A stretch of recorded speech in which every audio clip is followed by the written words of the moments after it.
Good afternoon, everyone, and thank you for having me. My name is Chris Bruer. I work with GeoSmart Energy, and I was asked by a colleague of yours here, Alex Kenberg, to come and talk to you today about geothermal heating and cooling. So Alex is my neighbor, and we met in our backyards, and he said to me, what's going on in your backyard? Because it's a mess. Had a drilling rig out there. There was mud everywhere. You'll see that in a minute. So I told him a little bit about how geothermal heating and cooling works, and I guess he was interested because he invited me to come and talk to you guys. So hopefully you also will find this interesting. Firstly, a little about me. I am the creative services manager for GeoSmart, so I do all of the brochures, the advertising, marketing for GeoSmart, and I've been working there about 3 years, and I guess over that time they've convinced me that geothermal is the way to go, and so I decided, now's the time to put it in my house. So I'm going to show you a few photos about my house, and then I'm going to tell you about how geothermal works.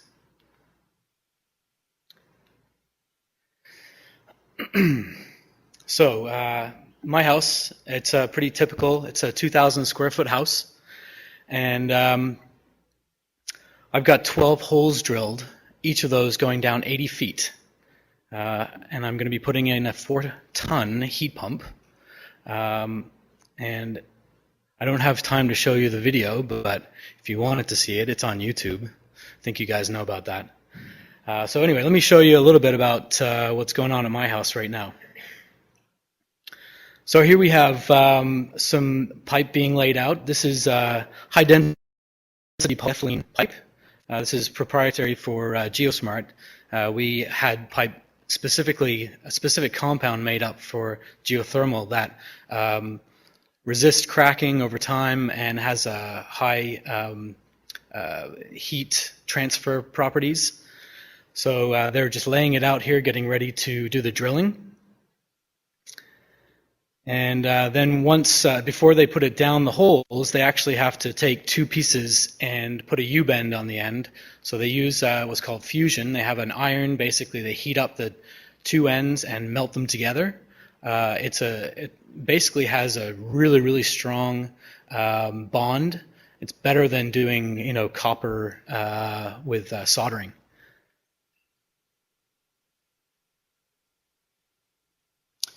So this is why Alex asked me what was going on in my backyard. It's a bit of a mess. So this mud pit was basically for holding the slurry that they use for the drilling process. And when it's done, hopefully I will have a nice lawn back there. But as you can see, they've got a drilling rig, and they're drilling the second hole right there. So this is after all 12 holes are drilled and the pipe is in. It's not a very good picture, unfortunately. This was taken with my phone, which was probably in my pocket, so the lens was all blurry. But you can just kind of see the, well, I don't know if you can see it there, pipes sticking out of the ground. And I'll explain to you in a second how they tie those together.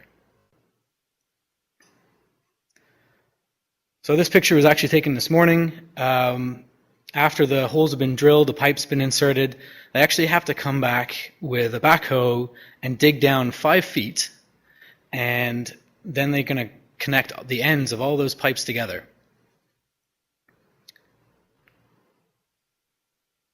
This shows a little better. You can see here, if we didn't have the lights on, you'd see a little bit better still. These two pipes here are one hole, and then you'll just further back there's another hole. One of those pipes will connect to the next hole over. So, what is geothermal? How does it work? And then next I'll explain a little bit about GeoSmart.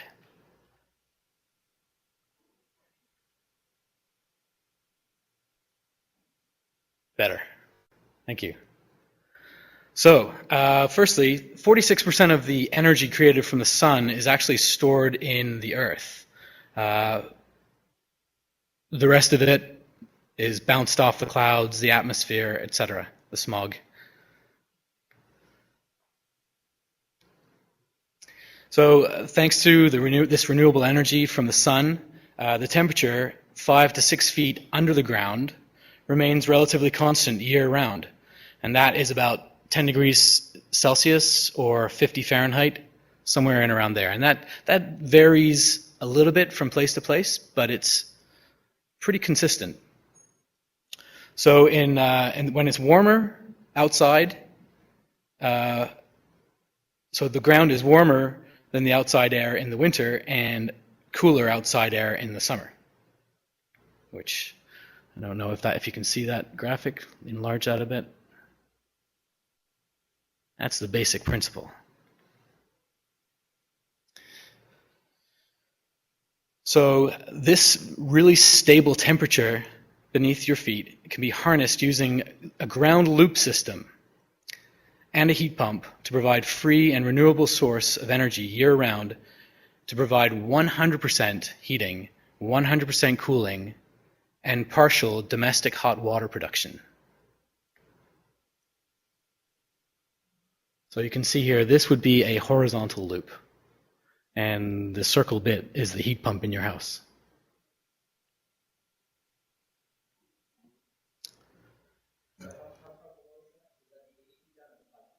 That would be five or 6 feet down for a horizontal one. Right, yeah. So I'll explain those two right here, actually. So there's basically two types of loop systems. One would be called an open loop. The other would be called a closed loop. So out of these four pictures, 3 of them are actually closed loop and 1 is open. So the closed loops can be either in a horizontal, so that's the one that we just saw before, where you need a little bit more land. It's only about 5 to 6 feet down, but you can just use a backhoe to dig a trench, and then you lay out the pipe, backfill it, and then you're done. The next one, also a closed loop, would be a vertical loop. So that's what I'm doing in my backyard right now. So I have a drill down, and then just the tops of those are connected together. And you'll see it in a second, it just kind of looks like a wavy line. The third type of horizontal would be a pond loop or a lake loop. That basically works exactly the same way as digging a trench in the ground and putting it in horizontally. It's resting 6 to 8 feet, so you need a pond that has at least 8 feet deep. But it rests on the bottom of the pond, and it's the same temperature. You think, well, the pond freezes over, but it only freezes about this deep. Right beneath that, it's obviously 0 or 1 degree. Down at the bottom, it's 4 to 10 degrees Celsius. So we can collect that same energy the same way. Now, you need a certain size pond, of course, and we'll talk about that in a second. Now, I will also say, the other option is the open loop. This would basically be if you have a well system, and the better would be to have 2 wells, and you actually pull water from one well, goes into your heat pump, and then goes back into the other well. They sometimes call that pump and dump. So out of those 2 systems, open and closed, the closed loop is more, there are a lot more of those. They're more common. So the length of the loop is determined by the amount of energy that's required. So here you can see a school or a large building. This would be vertical loops, and we do this quite commonly for warehouses, whatever. You could have 40 holes going down 400 feet each or 50 feet each. It really depends on the land and a lot of different factors. So. But obviously the size of a building is going to depend on how much heating and cooling you need. Also the building envelope, the insulation, how much fresh air makeup, the lighting, these are all critical to sizing the geothermal. And I will tell you now that just as an idea, if you're ever thinking about this for your own house, you say, well, how much do I need? How much land do I need to do a horizontal, for instance? So what you need to work out is that you need approximately 600 feet of loop horizontally per ton. You say, well, okay, well, how much tonnage do I need for my house? 2,000 square foot house usually is around a 4-ton house. So you need, for a 2,000 square foot house, you need 6, 12, 18, 2,400 feet of pipe. We can say that approximately 1,000 square feet is needed of land per ton. So you need 4,000 square feet of land in your backyard, let's say, for a 2,000 square foot house. I don't have that. That's a fair bit of land. I have a 60 by 60 backyard. So if you have a backyard around that size, you can do it, but not horizontally. You need to do it vertically.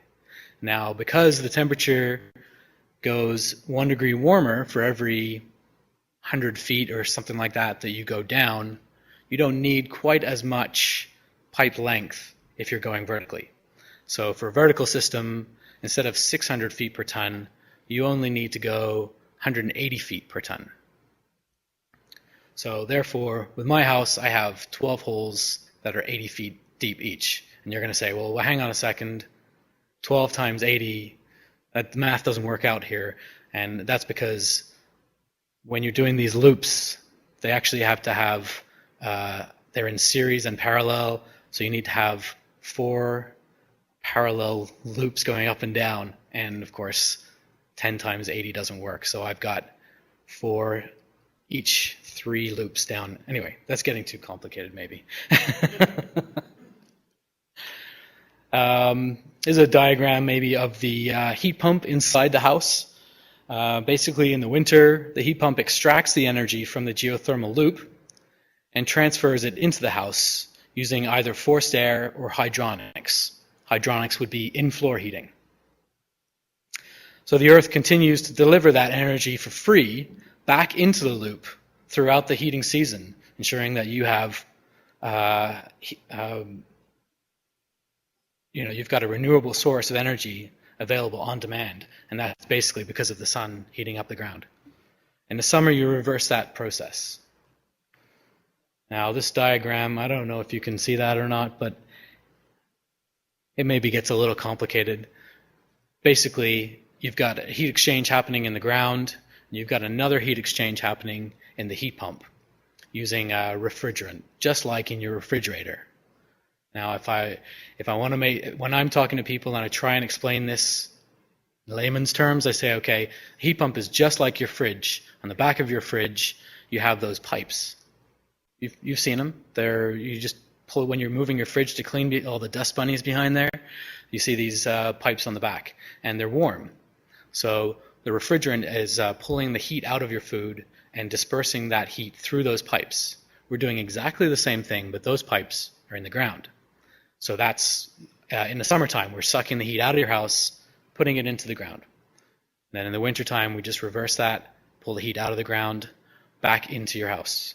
And the hot water part of that, there's a device that's doing a very similar thing. It's pulling heat out, and it's actually heating up your domestic hot water. And we'll take that, we'll heat up a storage tank. Now, instead of spending lots of money on heating up your hot water, you're getting, in the summertime, you're getting that hot water for free as you pull the heat out of your house. The wintertime, as the unit is running, you're getting hot water.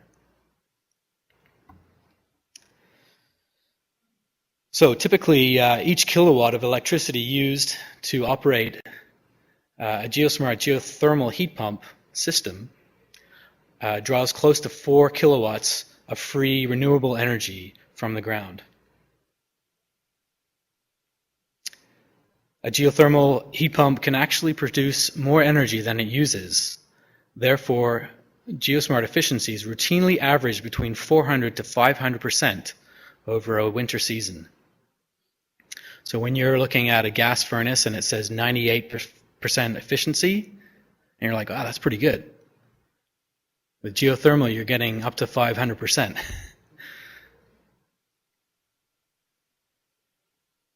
So the benefits, besides obviously, well, I'll run through them. So it's energy efficient. We're looking at delivering close to $5 of energy for every $1 of electrical energy that's input. Quiet. You got no noisy outdoor condensing unit in your backyard. Comfortable. So they're very consistent heating and cooling because it also dehumidifies your house. So if you go into some air conditioning stores, as you come in from the outside, you kind of get that chill. That's because there's also humidity in the air. With the geothermal heat pump actually removes the moisture from the air in your house. So you get a little bit of a drier cool.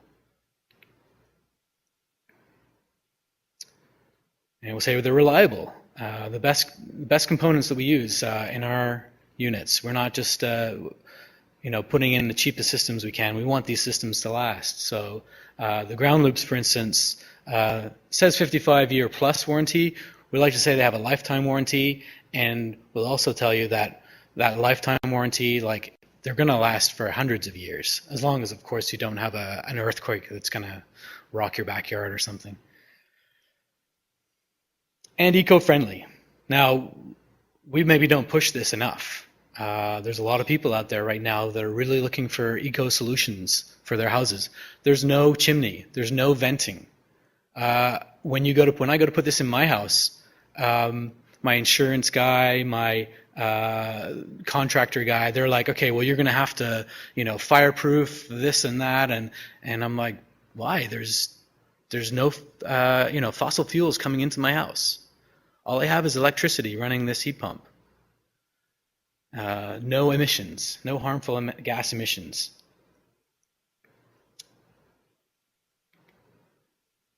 Cost effective. And no description. Oh, here we go. So we don't have a typical furnace, a boiler, and an air conditioner to maintain, just one unit. And a lot of people, when I'm explaining this to them, they're like, you just have that one thing that you put in, and that replaces your furnace? Or they're like, so does this go beside your furnace? And no, this one unit replaces your furnace and your air conditioner. So we'll say that this is a protection against your rising fuel prices. Some utilities are also offering rebates and incentives for customers that install Geo. And you can save up to 75% on the reduction of your bills, depending on what fuel source. And I'll show you that in a second in this chart. So we'll say people will also ask the next question, okay, well, how much does it cost? And what's the return on investment? We'll say that typically it's around 7 to 10 years. Depends on what you're switching from. If you've got a brand new high efficiency gas, your bills are already as low as they can be. That number is going to be a little bit longer, obviously. I'm switching from oil, which is probably the most expensive way, so mine might actually be on the lower end of that. And it seems to be that the bigger the building you have, the shorter your return on investment as well. One warehouse we did, they switched from gas and they paid off their 80,000 square foot building in 5 years. Grants. This is something that everyone also wants to ask about. Supposedly they're coming back in. That's what the government has just proposed with their budget. Hasn't been finally approved yet, but I tell you what they had before. Basically, with this eco-energy retrofit program, you could get $3,500 back in grants from the government. And before this, I don't know if this is what they're going to do, they had a matching one from the provincial government, so you could get $7,000. There were, at one point, it was even as high as $12,000. So definitely a good incentive. This chart shows a comparison with different heating methods for over the course of a year. High efficiency propane, all the way down to geothermal. And this is, I don't know if you can read that there or not. It's based on Toronto with a heat loss of 60,000 BTUs. I don't think they say the size of the house there, but we're assuming it's an average 2,000 square foot house. So over the course of a year, heating and cooling, you're under $1,500. I think that's even high, probably under $1,000. Heating, cooling, and your hot water.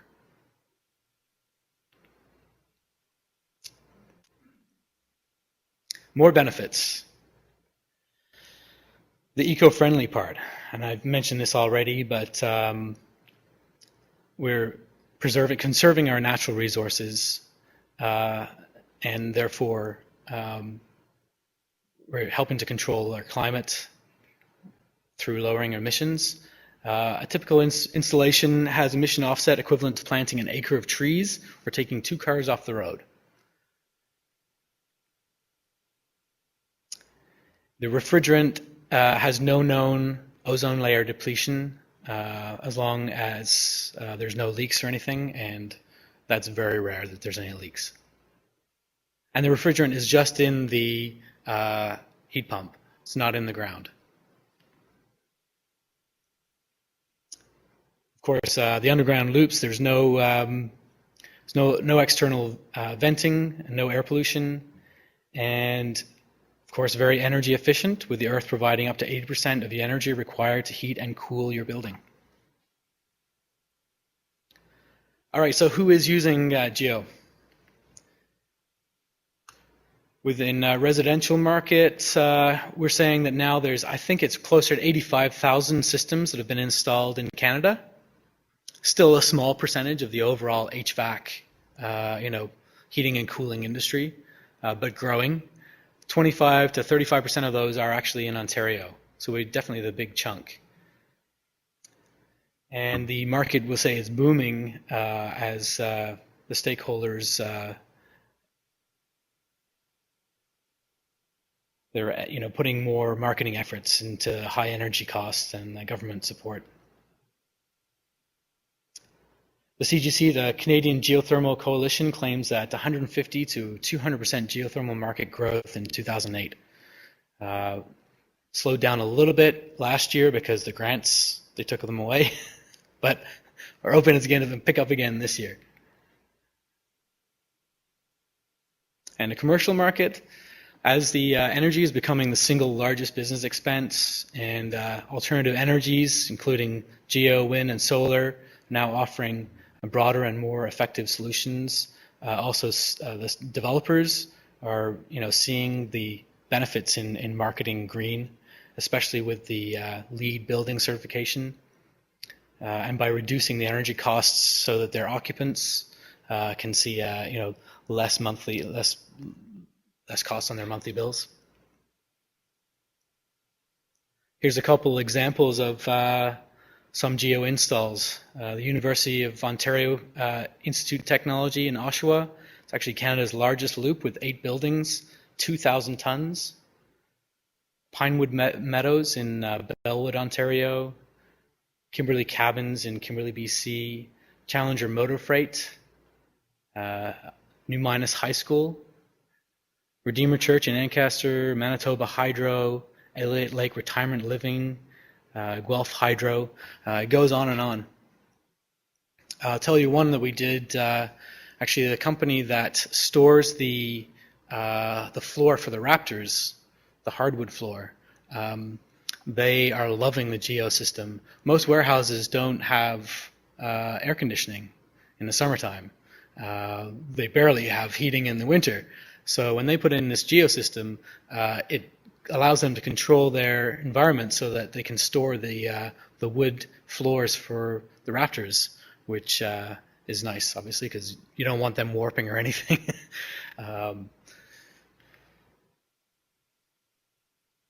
So a little bit about GeoSmart.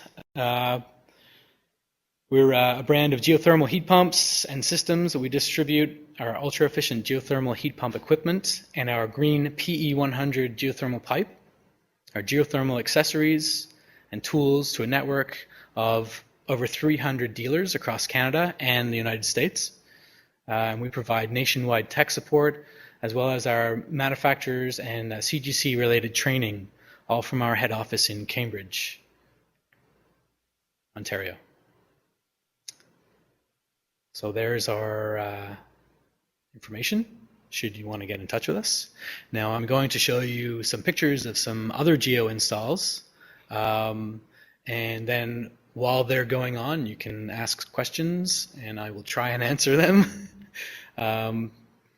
Firstly, I'll just show you, these are actually the heat pumps. They're around this size, depending on, if it's a 4-ton unit or so. This is the PE100 pipe.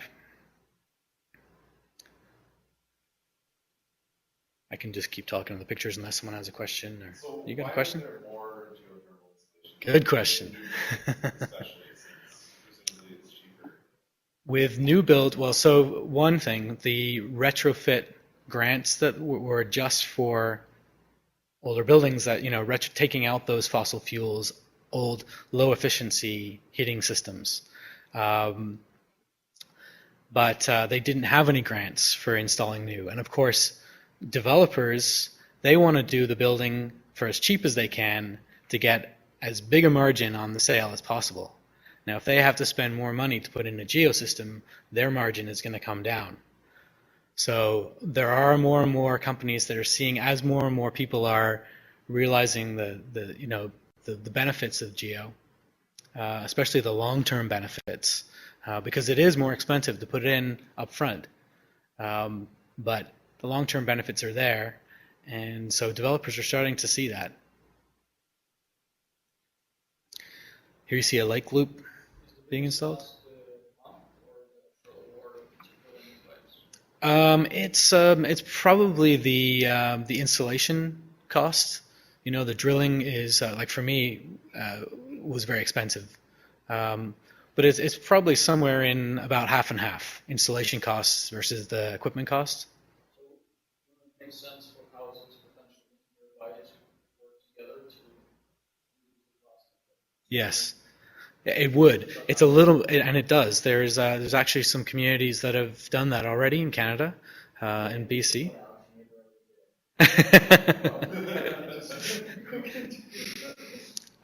Here's our building. It's right alongside the 401 in Cambridge.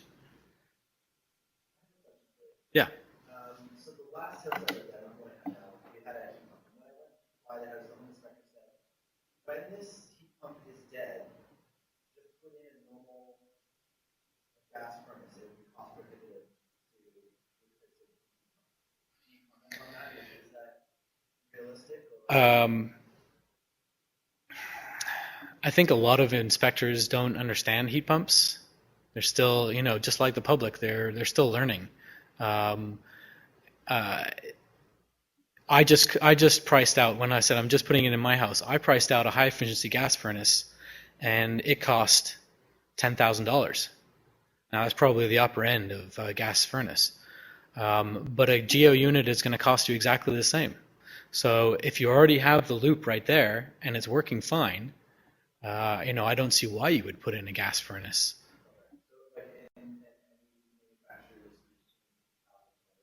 Yeah, pretty much, yeah. So we basically, the loop, you have two pipes coming into your house with a closed loop, anyway. That loop contains 75% water and 25% ethanol, which is basically alcohol. That's just an antifreeze, and that just circulates. So if you disconnect that, and you take out your heat pump, put in a new heat pump, you just have to make sure that there's no air pockets in your loop, and you're fine to go. You can keep using the same liquid that was even in there, So.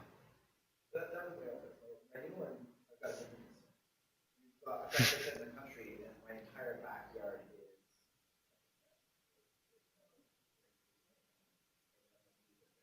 Would that prevent me from being installed? No, shouldn't. I mean, different scenarios for every case, but Whereas as far as septic beds go, you can actually use those to your advantage because the septic tanks actually give off a certain amount of heat. So if you put your loop around the septic tank, and in new builds, or if you're putting in a new septic tank, they'll actually put them underneath the septic tank and put the septic right on top. And that energy, the heat coming off of your septic, is actually going to benefit you in the winter. You're going to get more heat. So I don't know in specific, if your fence line was right up to your septic tank, then you may not have the room to get in there. You need to have, obviously, the room to get around it, but definitely a possibility.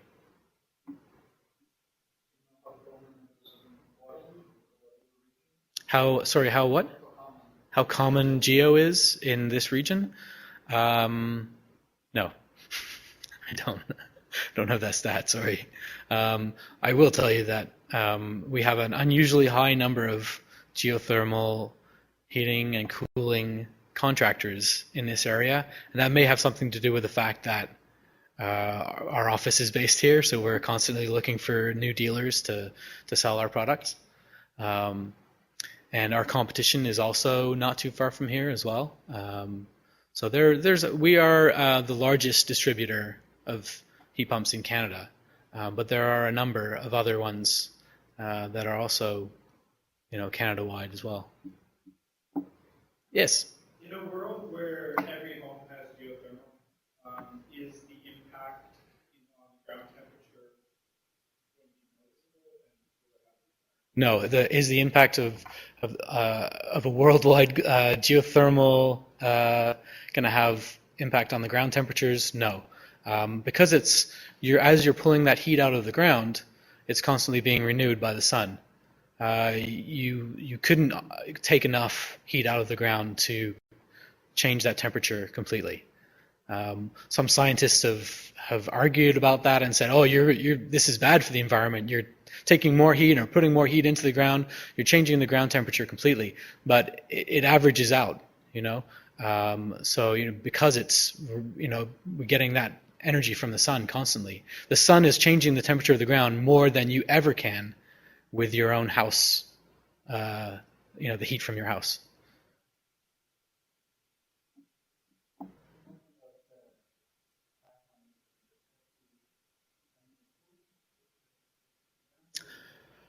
Now you're going into the realm of technical things. I'm the creative services guy, so I can't get too technical on you. But tons refers to the number of BTUs, and for the life of me, cannot remember how many BTUs per ton. But it is an industry kind of standard. How many? Maybe something like 18,000. I may be way off. Number of BTUs per ton. So when you have someone come in and do a heat loss calculation for your house, they will tell you how many BTUs your house is needed to heat your house, basically. And, so I don't know if that answers your question, but I will tell you that the number of BTUs needed for a geothermal heat pump versus a gas furnace is somewhat different. And that has to do with the way the engineers do the calculations. When they're doing gas furnaces, oil furnaces, and they calculate the heat loss of your building, the heat loss of your building is one number. But then they say, okay, well, let's err on the side of giving you more than you need. So they give you up to I think 40% more BTUs than you need to heat your house. So you're actually paying for a little bit bigger unit. And that's kind of a standard accepted number that in the heat HVAC industry, you say, okay, well, I've got a 2,000 square foot house, and an HVAC guy will say, well, you need this many BTUs approximately. But with a geo, we like to say, well, why are you trying to throw so much more heat at your house? The number that, we're trying to look for that accurate number to heat your house. So of course you don't want to, size your house for a 4-ton unit if you're planning to add an addition on the back. If you know you're going to be adding an addition, you definitely have to take that into consideration.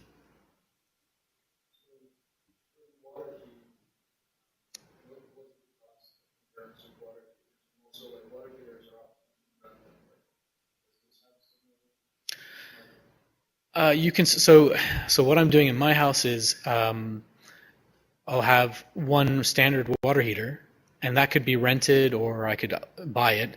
And then I'm going to actually have another one, almost exactly the same, that will not have any power to it.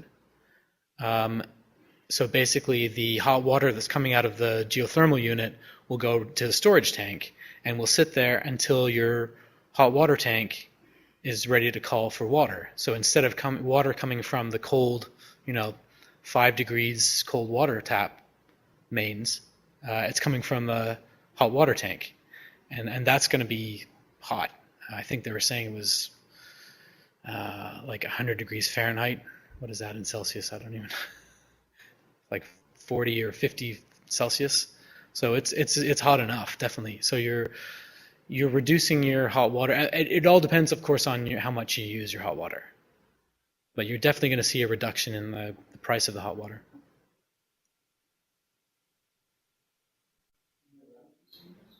Sorry, what? Can you rent the geothermal heat pumps? Yes, it is possible. There is a company that was started to deal with us on doing some kind of a rental program.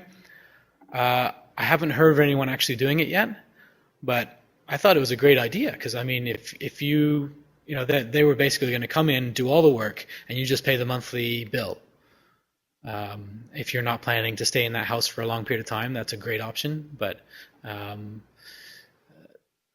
I would have to get you the number of them, because I haven't heard much in the last year. So you had a question back there?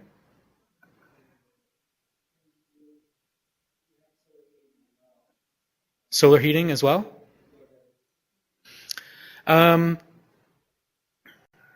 It's possible. We haven't, haven't sort of recommended people to do that.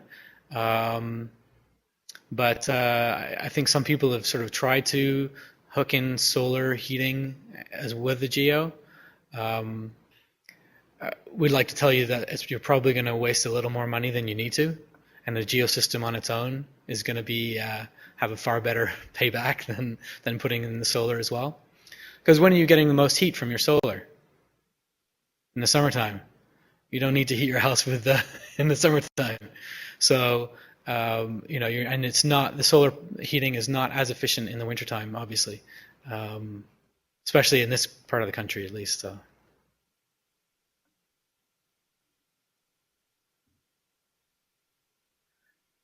Any other questions? Thank you.